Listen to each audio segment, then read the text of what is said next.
It felt better than Nate expected, to just give up after so long of fighting to stay alive. He didn't even know why he had been fighting anymore. His parents were gone, and his extended family had all forgotten about him.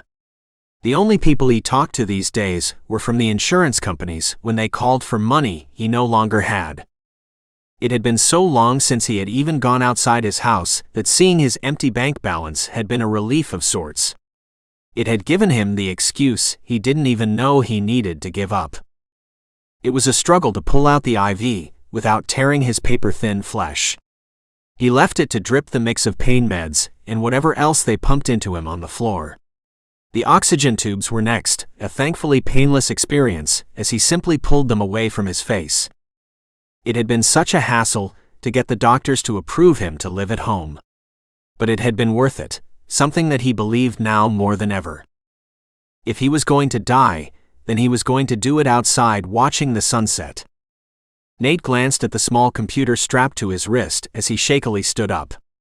It was tied into all the sensors they had jammed into his body years ago, each one displaying a small graph that told him in real time how poorly he was doing. Without whatever was in the IV, he could already see the numbers dropping on some of them. It looked like the doctors had been lying to him. He didn't have much time left as it was. If the simple act of removing it did this, then he hadn't been long for the world, regardless. What little doubts he had left fled in the light of this new information. He grabbed his trusty cane and stood.